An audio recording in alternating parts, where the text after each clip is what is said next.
Big TV భక్తి సమాచారం WhatsApp ఛానల్లో జాయిన్ అవ్వండి. అన్ని విశేషాలు ఎప్పటికప్పుడు తెలుసుకోండి. నాతో ఒకసారి ఒక మిత్రుడు అన్నాడు, సంక్రాంతి వస్తుంది కదండి, ఓ పంచెల చాపు చీరా కొనాలన్నాడు. నేనన్నా పంచమి ఇంట్లో కట్టుకునే వాళ్ళు ఎవరన్నా? అయ్యో అలా అంటారు ఏంటి కోటేశ్వరారు, మా ఇంట్లో మా స్వామి అమ్మవారు ఉన్నారు కదా అన్నాడు. నేను తెల్లబోయా. స్వామి అమ్మవారు ఎవరయ్యా అన్నాడు. మరి మా సింహాసనంలో మా స్వామివారు అమ్మవారు ఉన్నారు కదండి, పార్వతీ పరమేశ్వరులు. పండక్కి నేను కొనుక్కుని, మా ఆవిడ కొనుక్కుని, మా పిల్లలు కొనుక్కుని వాళ్ళని వదిలేనా? తల్లిదండ్రులు కదా, ముందు వాళ్ళకి కొని మేము కొనుక్కుంటాం అన్నాడు. ఎంత పెట్టి కొన్నాడు కాడు, వాళ్ళు ఉన్నారని నమ్మాడు. నువ్వు కొన్నావా అలా? ఎప్పుడన్నా పెళ్లికి బట్టలు మేనత్త పేరు రాస్తావు, మేనల్లుడి పేరు రాస్తావు, ఆ తమ్ముళ్ళు రాస్తావు, వదినలు రాస్తావు, ఎవరికి ఏ రేంజ్ రాస్తావు, ఎందుకైనా మంచిదని సేఫ్ సైడెడ్గా ఇంకో 10 చీరలు అంటావు. నా ఇంట నా సింహాసనంలో ఉన్న నా సర్వేశ్వరుడికి, నా తల్లికి ఓ పంచల చాపు, ఓ చీర, పసుపు, కుంకమని మొట్టమొదట ఓ పళ్ళెంలో పెట్టి తీసుకెళ్ళి అక్కడ పెట్టి నమస్కారం పెట్టావా? నీకిక్కడ సౌందర్యం ఉంటే వాడు అక్కడ పొంగిపోతాడు. ఎంత పంచ పెట్టావని కాదు, ఆయన కట్టుకునే పంచి నువ్వు పెట్టలేవు. కానీ తండ్రి ఎంతంత పంచలైనా కట్టగలడు, అంతటి సమర్థుడు. ఆయన షష్ఠి పూర్తి పీటల మీదయా కొడుకు సంతోషంతో తీసుకొచ్చినటువంటి ఓ 300 రూపాయల పంచ కట్టు కూర్చుంటాడు. అది కాళ్ళకి పిక్కలకి పైకి వెళ్ళింది, అయినా కట్టుకుంటాడు. ఎందుకో తెలుసా? పాపం వాడికి తెలియదండి, ఈ పిల్లాడు ఏదో తెచ్చాడు పంచ, వాడు తెచ్చింది కట్టుకుంటే వాడికి సంతోషం అని కట్టుకుంటాడు. నీ ఆర్తి ఆయన నీకు సుందరవదన అరవిందంగా కనపడతాడు. ఇంతకన్నా నేను నోరు కొట్టుకోక్కర్లేదు అనుకుంటున్నాను. కాబట్టి ఎవరి చేత కట్టబడనటువంటి వాడు అమాయకురాలైనటువంటి గోపిక కడదామని ప్రయత్నిస్తే అయ్యో ప్రయత్నిస్తోందని తనంత తాను కట్టుబడి దామోదరుడైనట్టు నీవు కూడా ఈశ్వరుడి పట్ల అంత కృతజ్ఞతాభావంతో ఉంటే ఆయన నీకు సుందరవదనారవిందుడై కట్టుబడతాడు. ఇది చెప్పడానికి పక్కకి తెచ్చారు ఆ పేర్లు తప్ప ఏదో సరదాగా ఇది బాగుంది ఇది బాగుందని వేయడం కాదు. కాబట్టి దామోదర గుణమందిర సుందరవదనారవింద గోవింద. ఇప్పుడు ఇత పూర్వం శ్లోకంలో నిన్న మీకు చెప్పినప్పుడు నేను ఉద్ధృత నగభిధనుజ ధనుజకులామిత్ర మిత్ర శశి దృష్టే అన్నప్పుడు ఉద్ధృత నగ అంటే కొండ ఎత్తి పట్టినటువంటి వాడు గోవిందుడే. అందులో ప్రకటనంగా పేరు చెప్పకపోయినా గోవిందనామస్మరణమేగా శంకరాచార్యులు వారు చేశారు. మరి ఇప్పుడు మళ్ళీ గోవింద అనడం ఎందుకు? అంటే ఇక్కడ ఒక పెద్ద రహస్యాన్ని ఒక దాన్ని దాచారు శంకరాచార్యులు వారు. ఏమిటో తెలుసా అండి? ఈశ్వరుడు దశావతారములు స్వీకరించాడు. అందులో ఇంకా కల్కి అవతారం రాలేదు కాబట్టి 9 అవతారాలు వచ్చాయి. 9 అవతారాల్లో పట్టాభిషేకం జగద్విఖ్యాతంగా జరిగినటువంటి అవతారాలు 2. ఒకటి పట్టాభిషేకం అనేటప్పటికీ మనకి గుర్తొచ్చేటటువంటి అవతారం ఏది? రామావతారం. రామ పట్టాభిషేకం అంటాం కదా. రామావతారంలో పట్టాభిషేకం జరిగింది. 2వ అవతారం ఉంటుంది, అందులో పట్టాభిషేకం జరిగింది. ప్రధానమైన పట్టాభిషేకాలు. అదే అవతారం కృష్ణావతారం. కృష్ణావతారంలో రాచరికం చేయడానికి సింహాసనం మీద కూర్చుని పట్టాభిషేకం లేదు, ఎందుకంటే ఆ అవతారంలో యాదవులకు పరిపాలనాధికారం లేదు. అందుకని కృష్ణుడు తీసుకోలేదు. మళ్ళీ ఆ కథ వేరనుకోండి, ఇప్పుడు దాని జోలికి నేను వెళ్ళను. కాబట్టి కృష్ణుడు రాజ్యపాలన చెయ్యలేదు, కానీ ఆయనకి పట్టాభిషేకం జరిగింది. ఏ పట్టాభిషేకం జరిగింది? అప్పుడు ఏ పేరు వచ్చింది? గోవింద. నిన్ననేగా మీకు చెప్పాను నేను. సురభిక్షీరమలం సురద్విప మహాసుండాలతానీత నిజ్జర గంగాంబువులం నిలింపజనని సన్మౌని సంఘంబుతో సురనాథుండభిషక్తి చేసి పలికెన్ సొంపార గోవిందుండం సురణాక్రాంత విపక్షుతోయ జలాక్షున్ సాధు సంరక్షణు. ఆ రోజున ఆకాశగంగా జలాల్ని ఐరావతం తన తొండంతో పట్టుకుని వస్తే కామధేనువు పాలతోటి ఇంద్రుడు అభిషేకించి గోవిందా అని పిలిచాడు. కాబట్టి కృష్ణావతారంలో సింహాసనం మీద కూర్చోపెట్టకపోయినా ఇంద్రుడు ఆయనకి పాలు పోసి మందాకినీ జలాలు పోసి గోవిందా అని పట్టాభిషేకం చేసి పిలిచాడు. గోవింద పట్టాభిషేకం. శ్రీరామ పట్టాభిషేకము అయింది, గోవింద పట్టాభిషేకము అయింది. అసలు మనుష్య జాతికి కీర్తి తెచ్చినటువంటి వాడు ధర్మావలంబకుడు రామచంద్రమూర్తి. కాబట్టి ఈ స్తోత్రంలో ఎక్కడైనా ధనుజకులామిత్ర అన్న దాంట్లో తప్ప రాక్షస సంహారం చేసినటువంటి వాడా అంటే ప్రధానంగా రాముణ్ణి కీర్తించడం తప్ప అసలు ప్రకటనంగా శంకరాచార్యుల వారు రామనామం ఎక్కడైనా చెప్పారా ఈ స్తోత్రంలో? ఎక్కడ చెప్పలా. అసలు మనుష్యులకి ధర్మం నేర్పినవాడు ఆయన కదండి. భద్రాచలం వెళ్ళి ఆ శంకరాచార్యుల వారే ఆయన్ని స్తోత్రం చేశారు. మహానుభావ, ఇంత గొప్ప అవతారమయ్యా నీది అని. అటువంటి శంకరాచార్యుల వారు ఈ స్తోత్రంలో ఎక్కడ రామనామం ఎత్తలేదు. పైగా రామ పట్టాభిషేకం పరిపాలనాంశ కలిగిన పట్టాభిషేకం. పట్టాభిషేకం పరిపాలన కోసం చేస్తారు. ఆ మాటకొస్తే కృష్ణుడికి గోవిందుడిగా పట్టాభిషేకం పరిపాలన కోసం పట్టాభిషేకం కాదు. కాబట్టి రామనామం వెయ్యాలి. గోవింద అని వేశారు కానీ రామ అని వేయలేదు అక్కడ. ఎందుకు వేయలేదు? ఎందుకు ఆయన మళ్ళీ గోవింద అనేవాడారు? ఉద్ధృతనగా గోవింద అయినప్పుడు మళ్ళీ గోవింద అనడం ఎందుకు? రామ అనకుండా పరిపాలనాంశగా చూస్తే రామ కదా పెట్టాలి అక్కడ. ఎందుకు పెట్టారో తెలుసా అండి గోవింద అని? మీరు చాలా జాగ్రత్తగా వినవలసి ఉంటుంది ఈ విషయాన్ని. రామచంద్రమూర్తి రావణ సంహారం చేసేశారు. చేసేసిన తర్వాత ఆయనకి పట్టాభిషేకం జరుగుతుంది. పట్టాభిషేకం జరుగుతున్నప్పుడు 80 ఋషులు వచ్చారు. వశిష్ఠో వామదేవశ్చ జాబాలి రథకాశ్యప కాత్యాయన స్వయజ్ఞశ్చ గౌతమో విజయస్తథ. ఈ 80 వచ్చి ఆయనకి పట్టాభిషేకం చేశారు. అభిషేకం చేసి స్నానం చేయించి ఈ 80 ఆయనకి పట్టాభిషేకం చేసినప్పుడు ఆయన మనసు కొంచెం ఇబ్బంది పడింది. ఆయన మనసు బాధపడింది. అంటే భగవంతుడు బాధపడతాడండి అని మీరు అడగచ్చు. రామావతారం మనుష్యుడికి సంబంధించిన అవతారం కాబట్టి సీతమ్మ కనపడకపోతే ఏడిచాడా లేదా? ఏడిచిన వాడు ఏదైనా తేడా వస్తే కొంచెం బాధపడతాడా పడ్డా? ఒక తేడా ఒకటి జరిగింది రాముడికి పట్టాభిషేకం జరిగినప్పుడు. ఏమిటా తేడా అంటారేమో. ఏ మహానుభావుడు రామాయణాన్నంతటినీ దర్శనం చేసి రచించాడో బ్రహ్మగారి యొక్క అనుగ్రహం చేత ఆ వాల్మీకి మహర్షి రామ పట్టాభిషేకం చేసినప్పుడు ఒక మాట రాశారు. అది వాసవో వసుహు అని. అంటే వసువులు అష్టవసువులు ఉంటారు 80. వాళ్ళు వాసవో అంటే ఇంద్రుడు. ఇంద్రుడికి వసువులు పట్టాభిషేకం చేస్తారు. ఇంద్రుడికి వసువులు పట్టాభిషేకం చేస్తే ఎలా ఉంటుందో ఈ 80 ఋషులు రాముడికి పట్టాభిషేకం చేస్తే అలా ఉంది అని రాశారు. అంటే ఆయన ఉద్దేశం ఏంటంటే ఇంద్ర పట్టాభిషేకం చాలా గొప్పది కదా అందుకని పోల్చారు. కానీ రాముడు కుందేట మనసులో. ఎందుకో తెలుసా? ఇలా అంటారు ఏమిటినన్నది. ఎందుకని అంటే ఆ రాముడు చిన్నపిల్లవాడిగా ఉండగా బాలకాండలో చెయ్యరాని తప్పు పని చేసినటువంటి ఇంద్రుడు పతివ్రత అయినటువంటి అహల్యతో చెయ్యరాని దోషం చేస్తే రామచంద్రమూర్తి యొక్క పాద ధూళి తగిలి మళ్ళీ అహల్య శాప విమోచనాన్ని పొందితే ఆయన పతితపావనుడు అని పేరు వచ్చింది. ఆ ఇంద్రుడు దోషం చేస్తే అహల్యని తాను ఉద్ధరించాడు. ఆ ఇంద్రుడి పట్టాభిషేకంతో తన పట్టాభిషేకాన్ని పోల్చడం ఏంటి? ఎవరు తప్పు చేశాడో ఆ తప్పు చేసిన వాడి వల్ల పొరపాటు పొంది ఇబ్బంది పడిన స్త్రీని తన పదరజస్సుతో ఉద్ధరించినటువంటి రామావతారం యొక్క పట్టాభిషేకాన్ని బాలకాండలోనే తప్పు చేసిన వాడిగా చెప్పబడ్డ ఇంద్రుడి పట్టాభిషేకంతో పోల్చి చూపించడమా? అరే ఇంద్ర పట్టాభిషేకం జరిగినట్టు జరిగిందన్నారు వాల్మీకి మహర్షి. ఇంద్రుడు ఎటువంటి వాడు, నేను ఎటువంటి వాడిని? నేను పతితపావనున్నై ఆవిడ్ని ఉద్ధరించాను. ఆయన ఆవిడికి మచ్చత ఇచ్చాడు. ఆయనతో నన్ను పోల్చారేమిటి? ఇంద్రుడు అన్న పేరుతోటి పట్టాభిషేకానికి కొంచెం బాధపడ్డట్టు ఆయన. అందుకని ఆ పట్టాభిషేకానికి రాముడు లోపల సంతోషించింది లేదు. కాదు. రెండో కారణం ఏమిటో తెలుసా అండి? రావణాసురుడు ఎంత భయంకరుడో రావణాసురుడి కొడుకు అంత భయంకరుడు. ఆయనకి పేరు మేఘనాథుడు, కానీ ఆయన బిరుదునామం ఇంద్రజిత్. ఎందుకంటే ఇంద్రుణ్ణి గెలిచాడు. ఇంద్రుణ్ణి గెలిచినటువంటి వాడు కనుక ఇంద్రజిత్. ఇంద్రుణ్ణి గెలిచిన వాడిని తన తమ్ముడు లక్ష్మణుడు చంపేశాడు. అంటే తన తమ్ముడైన లక్ష్మణుడు ఇంద్రజిత్తుని చంపితే తాను రావణాసురుణ్ణి చంపి విజయరాఘవుడు అని పేరు పొందాడు. విజయరాఘవుడైనటువంటి వాడికి ఆ రావణుడి కొడుకు చేతిలో ఓడిపోయినటువంటి ఇంద్రుడితో పోల్చి అభిషేకం చెప్పడం ఏమిటి? ఆ ఇంద్రజిత్తుతో పోల్చడం.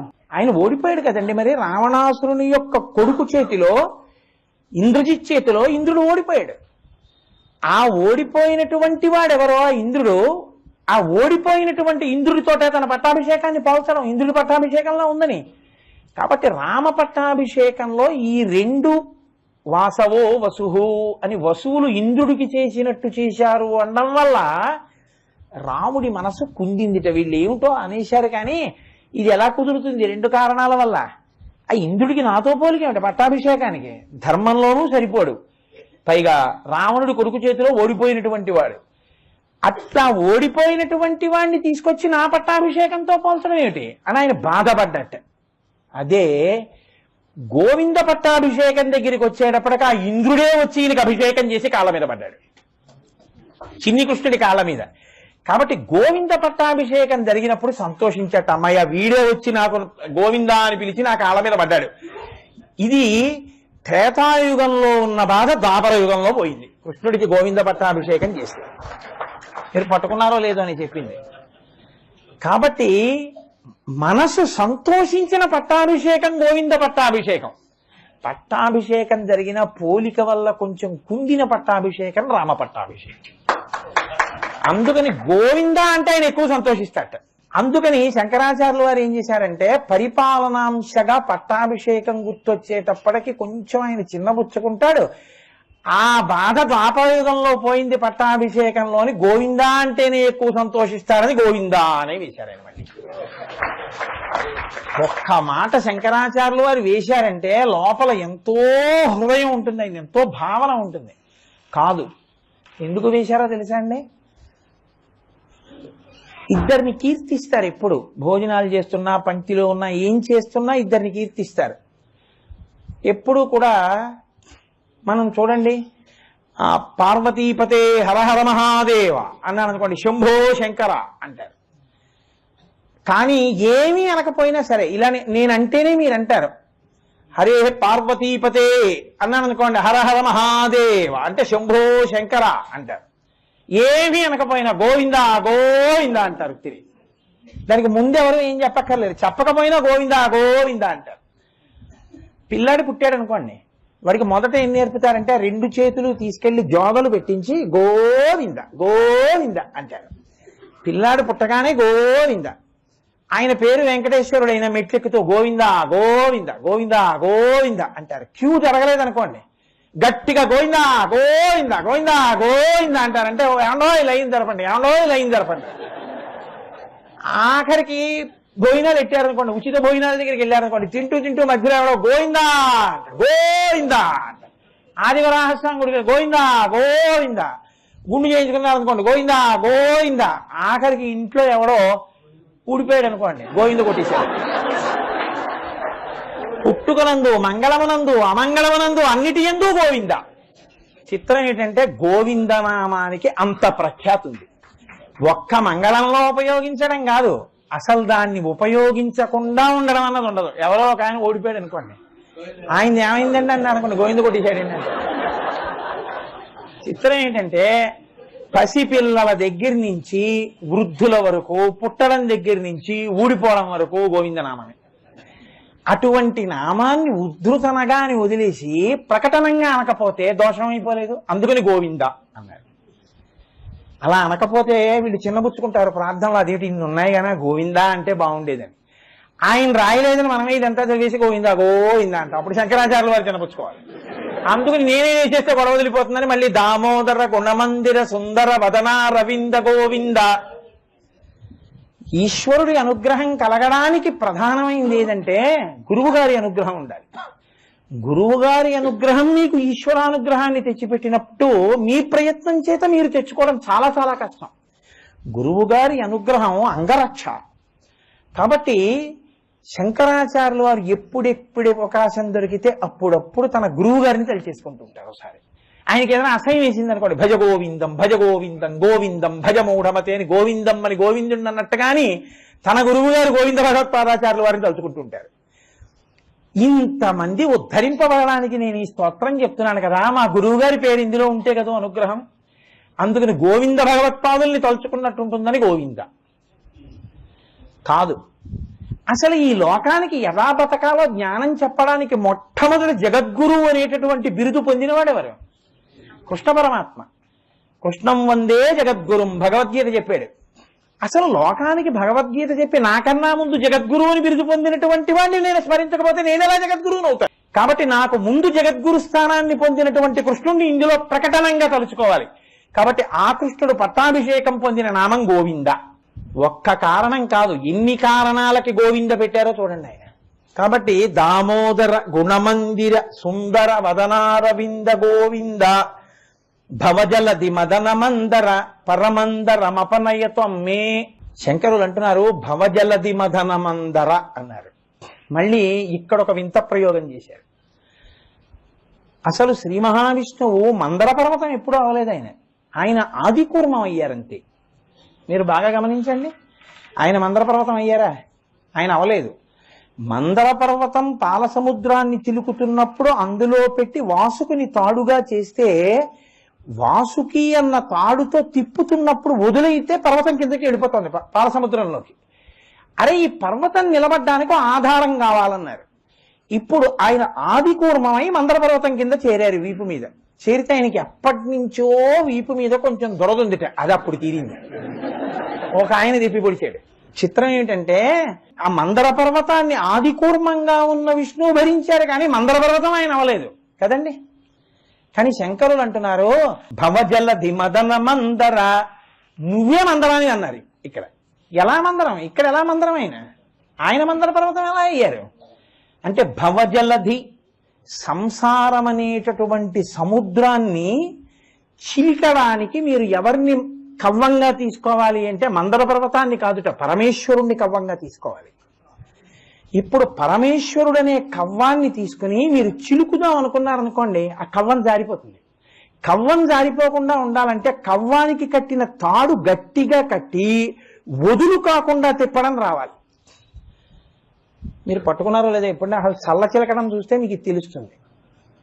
యువతల వైపు మీరు ఇలా లాగి యువతల వైపు ఇలా వదిలేశారనుకోండి, కవ్వం కిందకి వెళ్ళిపోతుంది. ఇలా లాగినప్పుడు ఈ తాడు ఇక్కడ వరకే వెళ్ళాలి, స్టిఫ్గా ఉండాలి కవ్వం. మళ్ళీ ఇది ఇలా అంటున్నప్పుడు ఇది ఇలా వెళ్ళాలి ప్రపోర్షనేట్గా. ఇలా సమానంగా పెడితే కవ్వం జారిపోకుండా కింద తిరుగుతూ ఉంటుంది. ఇలాగా ఈ తాటితో పట్టుకోవడంలో కవ్వం మజ్జిగలో తేలి ఉండి చిలుకుతూ ఉంటుంది, దానికి ఆధారం లేకుండా చిలుకుతుంది. అప్పుడంటే మందర పర్వతానికి ఆదిపూర్వం ఆధారం కావలసి వచ్చింది. ఇప్పుడు ఈ సంసారం అనే సముద్రాన్ని చిలకడానికి ఆధారం అక్కర్లేదు, కవ్వాన్ని గట్టిగా పట్టుకుంటే చాలు. కవ్వం నువ్వు, పట్టుకోవలసినటువంటి తాడు భక్తి.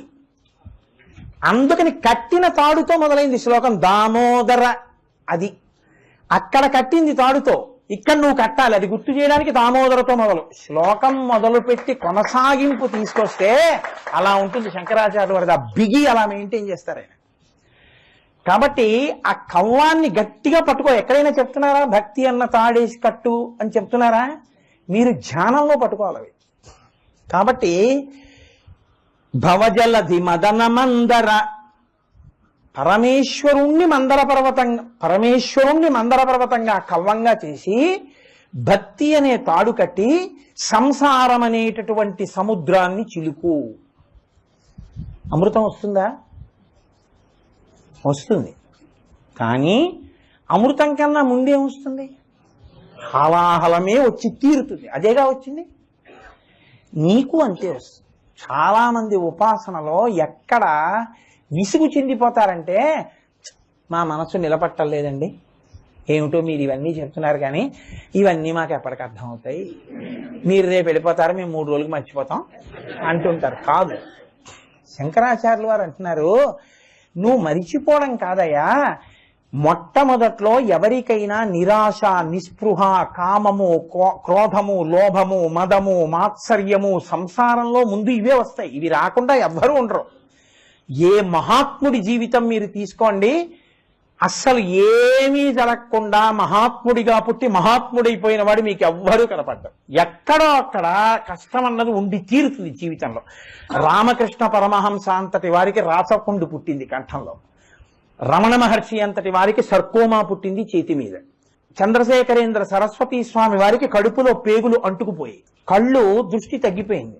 ఏ మహానుభావుడు అంత ధర్మం పాటించారో, ఏ మహానుభావుడు అపర శంకరాచార్యుల వారై దేశమంతటా సనాతన ధర్మ ప్రచారం చేశారో, 96వ సంవత్సరంలో కూడా తాను వాహనం ఎక్కకూడదు సన్యాసి ధర్మమని నడిచేటప్పుడు అంత వృద్ధులైపోయి తాను నడవలేకపోతే ముందు రిక్షా నడుస్తుంటే రిక్షా మీద చెయ్యేసి పట్టుకుని సత్యదండాన్ని ఇలా పట్టుకుని నడిచి వెళ్ళారు తప్ప ఆయన ఎప్పుడు వాహనం ఎక్కి వెళ్ళలేదు. సన్యాసి అంటే వాహనం ఎక్కకూడదు కాబట్టి ఆయన వాహనం ఎక్కలేదు ఎప్పుడు. అంత ధర్మాన్ని పాటించారు. మీరు ఎప్పుడైనా చూశారో లేదో పరమాచార్య క్యాసెట్ ఒకటి. ఆయన ఒకనకొకప్పుడు రామేశ్వరం వెళ్ళారు. రామేశ్వరం వెళితే సముద్రం మించి వెళ్ళాలి. సముద్రం మించి వెళ్ళడానికి రోడ్ బ్రిడ్జ్ లేదు, రైల్ బ్రిడ్జ్ ఒకటే ఉంది. అప్పుడు బ్రిటిష్ గవర్నమెంట్ టైము. దాని మీద ఇలా అడ్డంగా దొంగలు ఉంటాయి. ఆ దొంగ మించి దొంగ మీద నుంచి దొంగ మీదకి అడుగేసుకుంటూ వెళ్ళాలి. వెడితే విపరీతమైన గాలి. ఆయన సన్నగా ఉంటారు. పైగా ఆ రోజులో లోకోమోటివ్ ఇంజిన్స్, బొగ్గు ఇంజిన్లు, అందుకని దాంట్లో ఉన్నటువంటి నూనె అంతా స్లీపర్ల మీద పడిపోయి ఉంటుంది. కాలు కాని జారిందో సముద్రంలో పడిపోతారు రెండింటి మధ్యలో వచ్చి. పైగా అట్నుంచి రైలు కానీ వెనక నుంచి రైలు కానీ వస్తే తప్పుకునే మార్గం లేదు. కాబట్టి అన్నారు, అయ్యా మీరు ఇక్కడ మాత్రం రైల్లో వెళ్ళిపోండి అవతల వైపు అన్నారు. ఆయన అన్నారు, ఒక్క నాటికి వెళ్ళను, సన్యాసి వాహనం ఎక్కను, ఈ రైల్ బ్రిడ్జ్ మీద నడుస్తానన్నారు. బ్రిటిష్ గవర్నమెంట్ గౌరవించింది ఆయన. రైళ్ళు ఆపేసింది పరమాచార్య వెళ్ళేవారు. మీరు క్యాసెట్ చూశారో లేదో తెల్లబోతారు. మేము కాకినాడలో అయ్యప్ప స్వామి దేవాలయంలో పెద్ద స్క్రీన్ పెట్టి వేసి చూపించాం ధర్మం అంటే ఎలా ఉంటుందో ఆ క్యాసెట్. ఆయన స్లీపర్స్ మీద నడిచి వెడుతుంటే సత్యదండం పట్టుకుని గాలికి విసిరేస్తున్నట్టు సౌండ్ కూడా అందులో ఎంత శబ్దం, కింద నుంచి సముద్ర తరంగాలు అలా లేస్తున్నాయి. ఇలా చూస్తే కళ్ళు తిరిగిపోతాయి. అంత గాలిలో సత్యదండాన్ని అలా పట్టుకుని దొంగలు దాటుకుంటూ అలాగే ఆయన రామేశ్వరం వెళ్ళి రామేశ్వరం నుంచి వచ్చారు తప్ప ఆయన మాత్రం వాహనం ఎక్కలేదు. అంతటి ధర్మాత్ముడైన ప్రేగులు అంటుకుపోయాయి ఎప్పుడూ వేళపట్టున ఏమీ తినకపోవడం వల్ల. ఖేదపడకపోవడం అనేటటువంటిది శరీరానికి ఉండకుండా ఉండదు. ఎంతటి మహాత్ముడైనా జీవితంలో ఎక్కడో అక్కడ కష్టపడ్డమో, హరిషద్వర్గముల చేత కాటు వేయబడ్డమో, బాధపడ్డమో ఉండి తీరుతుంది. అంత మహానుభావుడు తులసీదాస్ గారు విపరీతమైనటువంటి వర్షం హోరున కురుస్తుంటే పాదుషా ముందు పురాణం సరిగ్గా చెప్పలేకపోతే, కొత్తగా పెళ్ళయింది నీ భార్య మీద నీ మనసు నిలబడింది వెళ్ళిపోమన్నాడు. ఇంటికి వస్తే భార్య పుట్టింటికి వెళ్ళిందన్నారు, తండ్రి గారికి ఒంట్లో బాగోలేక. కామాన్ని అణుచుకోలేక అంత ఘోరమైన తుఫాన్లో అరణ్యం వెంట కటిక చీకట్లో క్రూర మృగాలుంటాయని కూడా చూడకుండా అత్తవారింటికి వెళ్ళాడు. తలుపులు వేసేసి ఉన్నాయి, హోర్న గాలి. మేడ మీద గదిలో భార్య ఉంది. తలుపు కొడితే సిగ్గుపడవలసి ఉంటుంది, ఇంత వానలో ఎందుకు వచ్చావు మీ ఆవిడ కోసమా అంటారని పైనుంచి తాడు ఒకటి కనపడితే జారిపోతున్నటువంటి ఆ తాడిని జాగ్రత్తగా గోళ్లతో నొక్కి పట్టుకుని పైకి ఎక్కారు. పైకెక్కి తలుపు కొడితే భార్య తలుపు తీసింది. ఒంటి నిండా నెత్తురు. ఏమిటా నెత్తురు అంది. ఏమో నాకు తెలియదే అన్నారు. ఎలా వచ్చారు పైకి అంది. అదేదో తాడు కనపడింది, గోడెక్కానన్నారు. చూస్తే అది పెద్ద చుట్టుకున్నటువంటి ఒక త్రాచుపం, దాన్ని గోళ్లతో గిల్లుతూ పైకెక్కేశారు. దాని నెత్తురు మీద పడిపోయింది.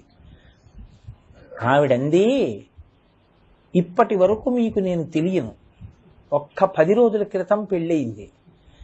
ఎవరో తెలియనటువంటి నా యందు ఇంత మోహంతో ఇంత రాత్రివేళ అంత అరణ్యంలో ఇంత తుఫాన్లో త్రాచుపాముని పట్టుకుని పైకెక్కి నా దగ్గరికి వచ్చారే, ఇందులో కోటో వంతు మీ దృష్టి ఈశ్వరుడి మీద ఉంటే మీరేమవును అంతే. వెంటనే మెట్లు దిగి కిందకొచ్చి కాశీ వెళ్ళిపోయారు. ఆయన మహానుభావుడై తులసీదాస్ గారు రామాయణ రచన చేస్తే ఆయనకి శ్రీరామ దర్శనం అయింది. హనుమ కూర్చునేవారు పక్కన ఎప్పుడు రామాయణ. అందుకే కదా తులసీ ఘాట్ వచ్చింది కాశీలో.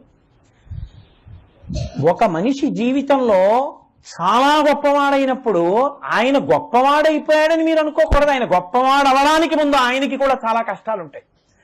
ఆయన కూడా హాలాహలాన్ని అనుభవించిన వాడే. ఆయన కూడా కామక్రోధముల చేత బాధపడ్డవాడే. కానీ ఎదురొడ్డి పోరాడి గెలిచాడు. గెలిచి చిట్ట చివరికి అమృతాన్ని పొందాడు. హాలాహలం రాని అమృతం రాదు. కానీ హాలాహలాన్ని మీరు దాటి అమృతాన్ని పొందాలంటే ఏదో కష్టం వచ్చిందని ఈశ్వరుడు వదలకూడదు. భక్తి అన్న తాడు గట్టిగా కట్టి ఈశ్వరుడన్న మందరాన్ని సముద్రంలోకి దింపి హాలాహలం వచ్చినా వాడు మింగుతాడని నువ్వు నిలబడితే చివరికి నువ్వు అమృతాన్ని పొందుతావు. ఇది శంకరాచార్యుల వారి తీర్పు. కాబట్టి భవజలది మదన మందర పరమందర మపనయతం మే, 6వ శ్లోకంతో నిజానికి షట్పది అయిపోయింది. ఎందుకంటే 6 కదా, షట్ అంటే 6, 10 అంటే పదములు, పదములు అంటే శ్లోకం. ఒక్కొక్క శ్లోకం ఒక్కొక్క పదంగా తీసుకున్నప్పుడు 6 పదములు, లేదు అది 9, 6 కాళ్ళు. కాబట్టి 6 శ్లోకాలతో షట్పది పూర్తవ్వాలి. పూర్తవ్వాలంటే ఆయన గొప్పతనం ఏమిటో తెలుసా అండి? పూర్ణత్వాన్ని పొందేస్తేనే పూర్తయినట్టు కదండి. శ్లోకం కాదు పూర్తవ్వలసింది, మీరు ఈశ్వరుడిని మీకు తెలియడం, ఆత్మజ్ఞానాన్ని పొందడం. పూర్ణం అంటే ఏంటి? ఎక్కడ మొదలెట్టారో అక్కడికి తిరిగి వస్తే పూర్ణం. ఇలా వెళ్ళి ఇలా వచ్చి 0 పెట్టాలంటే మళ్ళీ ఎక్కడ మొదలెట్టారో అక్కడికి వచ్చేస్తే కదా పూర్ణం. శ్లోకం దేంతో ప్రారంభమైందో దాంతో పూర్తి చేసేశారు. అవినయం అపనయ అని కదా మొదలెట్టారు. అపనయత్వం మే అంటే పూర్తి చేశారు, అంటే పూర్ణం చేసేశారు. ఇది శంకరుల యొక్క ప్రతిభ రచనలో. కాబట్టి ఆయన అంటున్నారు, భవజలది మదన మందర ఈశ్వర, నిన్ను నేను మందర పర్వతంగా చేసుకుని సంసారమన్న సముద్రాన్ని చిలుకుతాను, అమృతాన్ని పొందుతాను. నీవు నాకు దీని కొరకు చెయ్యవలసిన ఉపకారం ఏమిటో తెలుసా? భవజలది మదన మందర, పరమం ప్లస్ ధర అని తీసుకోవాలి. దాన్ని ఒత్తేసి పరమంధర అని చదవకూడదు. పరమంధర, పరమం ప్లస్ ధర. ధర అంటే సంస్కృతంలో భయం, భీతి, భయానికి ధర అంటారు. పరమం అంటే చాలా బాధతో కూడినటువంటి భయం. చాలా భయంతో ఉన్నారనుకోండి, ఎప్పుడూ భయం. ఎప్పుడూ భయం దేనివల్ల? పిచ్చి ప్రేమ ఎక్కువైపోవడం వల్ల. మీతో నేను చెప్పాను, పిల్లాడు 8 గంటలకి ట్యూషన్ నుంచి రావాలి, 9 అయింది రాలేదు. ఆ రోడ్డు మధ్యలో గొయ్యి తీశారు, వీడు చూసుకోకుండా ఫ్రెండ్స్తో మాట్లాడుతూ వస్తాడు. వాడి సైకిల్ గబుక్కుని గోతులో పడిపోయి ఏం అవ్వలేదు కదా అంటుందమ్మా, ఏం అవ్వలేదు కదా. వాడు పడిపోయి కాళ్ళు చేతులు విరిగిపోయేమో అంత నోటితో ఆ మాట అందో, ఏం అవ్వలేదు కదా అంటుంది తప్ప ఇంకో అరగంట లెక్కలు చెప్పారేమో అందో. ఎందుకందో తెలుసా అండి? ఎక్కడ పిచ్చి ప్రేమ ఉన్నదో అక్కడ శంక ఉంటుంది భద్రత గురించి. ఎక్కడ చాలా ప్రేమ ఉంటుందో అక్కడే ప్రేమ పెరిగిన కొద్దీ బెంగ పెరుగుతుంది. బెంగకే భయం అని పేరు. ఈ భయం మీరు పెట్టుకుని రక్షించగలరా? మీరు ఆలోచించండి, కొంచెం జాగ్రత్తగా ఆలోచించండి. అంత తేలికేం కాదు వద్దని చెప్పడం. నేను నా భార్య గురించి బెంగ పెట్టుకుని నా భార్యని నేను రక్షించగలనా? నేను హైదరాబాద్ వచ్చి కాకినాడలో ఇది ఎలా ఉందో ఏమిటో అని బెంగెట్టుకుంటే నేను ఏమైనా కాపాడగలనా? ప్రైవేటుకి వెళ్ళిన పిల్లాన్ని నేను రక్షించగలనా? హైదరాబాద్లో ఉన్న కొడుకుని కాకినాడలో ఉండి నేను కాపాడుకోగలనా? నాకు భయం లేని స్థితి కలగాలంటే, వాడు భద్రంగా నేను భద్రంగా ఉండాలంటే, నాకు పిరికితనం లేని స్థితి కలగాలంటే వాడి అనుగ్రహం వల్ల అందరం బాగుండాలి. కాబట్టి పరమందర, బాధతో కూడిన ఈ భయాన్ని అపనయ తీసేసేయి. తం నువ్వు, మే నా కొరకు. ఇది ఎందుకు తీసేయాలి అంటే, శంకరులు దేంతో మొదలెట్టారో దానికి వ్యతిరేక కోణంతో పూర్తి చేశారు. మొదట దేంతో మొదలెట్టారు? అవినయం అపనయ. నాకు అవినయాన్ని తీసేయమన్నారు. అవినయం మీకు ఉంది అంటే అవినయానికి మారు పేరు ఏమిటి? అహంకారం కదండి. అహంకారం ఉన్నవాడు ఈశ్వరుడి పాదాలు పట్టుకోలేడు. పిచ్చి భయం ఉన్నవాడు ఈశ్వరుడిని పట్టుకోలేడు. మీ భయం ఎప్పుడూ దేని మీద ఉండిపోతుంది అనుకోండి, మీరు త్రికరణ శుద్ధిగా భగవత్పాదములు పట్టుకోలేరు. ఎందుకో తెలుసా అండి? ఎప్పుడూ ఆ భయంతోనే ఉంటారు. కాబట్టి చిత్తశుద్ధితో ఈశ్వరుణ్ణి పట్టుకోలేరు. కాబట్టి పిరికి గుండె ఈశ్వరుణ్ణి పట్టలేదు, అహంకారం ఉన్నటువంటి గుండె ఈశ్వరుణ్ణి పట్టలేదు. అహంకారం తీయమని మొదట అడిగి పిరికితనం లేకుండా ఉంచమని చివరి అడిగారు. ఈ రెండింటి మధ్యలోకే ఉపాసన వస్తుంది. ఈ రెండింటి మధ్యలో అసలు ఈ రెండు ఒకటి ఉన్నా ఒకటి లేకపోయినా ఉపాసన లేదు. అందుకని ఇక్కడ పరమందరమపనయత్వం మే, ఇక్కడ భయాన్ని తీయమన్నారు, అక్కడ అవినయాన్ని తీయమన్నారు. ఇది శంకరాచార్యుల వారి యొక్క ప్రజ్ఞ అంటే. కాబట్టి ఈ ఒక్క శ్లోకంలో ఎంత ఉపాసన రహస్యాన్ని ఆయన దాచి మాట్లాడుతున్నారో చూడండి. కేవలం నామాలు వేశారా? లోపల చాలా చాలా నిగూఢమైనటువంటి విషయాల్ని పెట్టి ఆయన మనకి బోధ చేసి పిలుస్తున్నారా?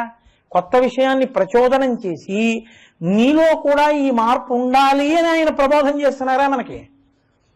దామోదర గుణమందిర సుందర వదనారవింద గోవింద భవజలధి మదన మందర పరమందర మపనయతం మే. ఒక్కొక్క శ్లోకం ఒక్కొక్క వజ్రం మిమ్మల్ని ఒక్కొక్క మెట్టు పైకెక్కించేస్తుంది. ఫలశ్రుతి శ్లోకం అంటారు. ఏదైనా చాలా గొప్ప విషయాన్ని ప్రతిపాదన చేస్తే దీనికి ఇది ఫలితము అని చెప్పాలి. ఫలశ్రుతిగా శంకరాచార్యులు వారు ఇది ఫలశ్రుతి అని చెప్పరు. అంటే ఇదేదో 20 మాటలు చదివితే ఇది వస్తుంది, 3 మాటలు చదివితే ఇది వస్తుంది, 9 మాటలు చదివితే ఇది వస్తుంది కాదు. ఇన్ని మాటలు చదివితే వచ్చేది కాదు, దీనిలో అర్థం తెలిసి నువ్వు అర్చిస్తే వచ్చేది. అసలు నీకు బాగా అర్థం అవ్వడానికి ముందు చదవడం మొదలెట్టాలి. ఇది చదవకపోతే అసలు మనుష్య జన్మ యొక్క ప్రయోజనమే లేదు కదండి. అసలు మనుష్య జన్మ ఎత్తి షట్పది రాదు అంటే అసలు ఆ జన్మ ప్రయోజనమే ప్రశ్నార్థకం. కాబట్టి ఇప్పుడు శంకరాచార్యులు వారు చివరంటున్నారు, నారాయణ కరుణామయ. నారాయణ అంటే నారహ ఆయనం, సమస్త జీవులయందు తానే ఉండి ఆయనమై ఆధారమై ఉన్నవాడు. యథార్థమునకు ఆయనే తానై ఉన్నవాడు. తత్వం తత్వం అసి అయి ఉన్నవాడు. మీకు బాగా అర్థం అవ్వాలంటే నేను తులం బంగారం ఇచ్చి ఉంగరం చేయించాను. బంగారపు ఉంగరం తయారవుతుందా, రాగి ఉంగరం తయారవుతుందా?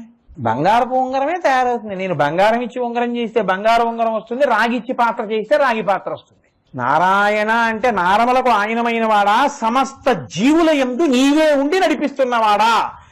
ఆయనే ఉండి ఆయనే నడిపించినప్పుడు నువ్వు ఆయనే అయ్యి ఉంటావు కదండి. రైల్లో అప్పర్ బెర్త్లో పడుకున్నా, మిడిల్ బెర్త్లో పడుకున్నా, లోయర్ బెర్త్లో పడుకున్నా, పడుకున్నది మాత్రం ఆ రైల్లోనే తిరుపతి వెళ్తావు నువ్వు. అంతేగాని అప్పర్ బెర్త్లో పడుకున్న వాడు అస్తమానం ఏమంటే తిరుపతి వెళ్తుందా, మీరు గబుక్కుని ఒకవేళ మీరు తిరుపతి నేనేమో కాకినాడ వెళ్ళిపోను కదా అని అడగకూడదు, అలాగే వెళుతుంది కదా. ఇంకా మరీ అతి తెలివితేటలు ఉంటే మనం చెప్పలేం. ఏదో వెనకటికి మా స్నేహితుడు మాట చెప్తుండేవాడు, విశాఖపట్నంలో హౌరా వెళ్లే మెయిలు, చెన్నై వెళ్లే మెయిలు కూడా ఓసారి వస్తూ ఉంటాయి. అది అటుపోతుంది, ఇది ఇటుపోతుంది. హౌరా మెయిల్ 1వ నెంబర్ ప్లాట్ఫామ్ మీదకి వచ్చింది, ఒక ఆయన లోపలికి వెళ్ళి భోజనం చేస్తున్నాడు, అది వెళ్ళిపోయింది.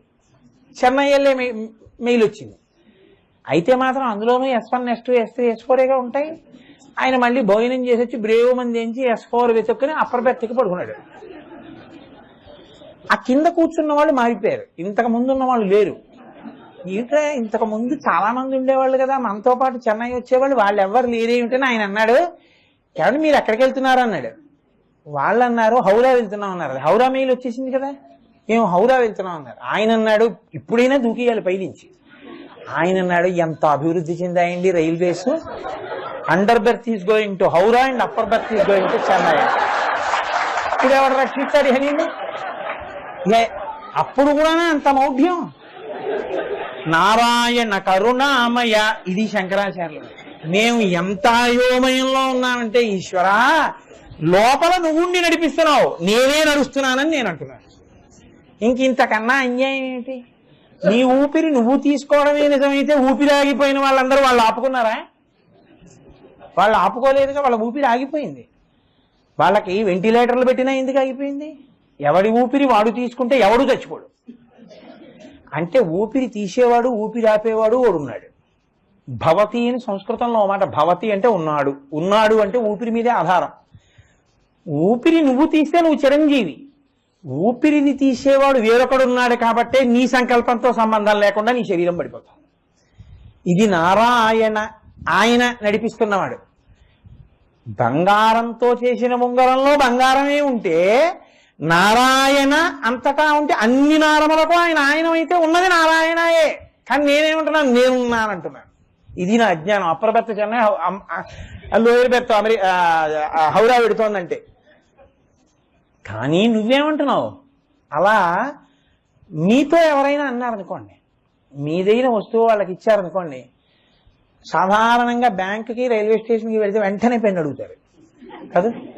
మీరు పెన్ను ఇచ్చారనుకోండి, అలా నించున్నారనుకోండి, ఆయన మళ్ళీ ఏం చేస్తారంటే రాసుకుని జేబులో వేసుకుంటాడు. పెట్టుకుంటే మీరు అందుకే క్యాప్ మీ దగ్గర చూని పెన్ను ఇవ్వాలి. ఎప్పుడు పెన్ను ఇచ్చేయకూడదు, మీరు మర్చిపోతారు. అందుకని అప్పుడు మీరు మాస్టర్ పెన్ అండి అన్నారనుకోండి, మీరు ఇచ్చారా అన్నారు అనుకోండి, మీకు ఎలా ఉంటుంది? ఇదేంటో ఇప్పుడే కదా ఇచ్చాను విత్డ్రాయల్ ఫామ్, దాన్ని మీరు ఇచ్చారా అంటారేమిటి అనుకోరు. మీరు ఇంత కృతజ్ఞత అనుకోరు. ఏమిటండో ఇప్పుడు పుచ్చుకున్నారు, ఇప్పుడు మీరు ఇచ్చారా అంటున్నారు, మీ పెన్నులాగా అంటాను కోపం వస్తే కదా. వాడు లోపలుండి అన్ని నిర్వహిస్తుంటే నేనే అన్ని చేసుకుంటున్నానని అన్నా కూడా మిమ్మల్ని ఏమనుకుంటా, వాడు లోపల ఊపిరి తీసుకురానంటే కరుణామయుడు కాడు వాడు. నారాయణ కరుణామయ, ఇది శంకరాచార్యులు వారు. ఆయన ఈ మాటలు అంటే ఏదో అన్నానని అనరు, ఆ పక్కనే అన్నారంటే దానికి అర్థం ఉంటుంది. దానివల్ల మీ మనసు రంజిల్లుతుంది చదువుతున్నప్పుడు. అబ్బా నిజం కదా ఈశ్వర, నేను ఏదో పూర్తి చేసేయాలి కాబట్టి అలా చెప్పేస్తున్నాను, కానీ సౌలభ్యంగా అసలు మీరు బాగా లోపల విచారణ చేసి చూస్తుంటే అమృతం వస్తుంటుంది ఆ శ్లోకాల్లోంచి. For more videos like this, subscribe Big TV channel.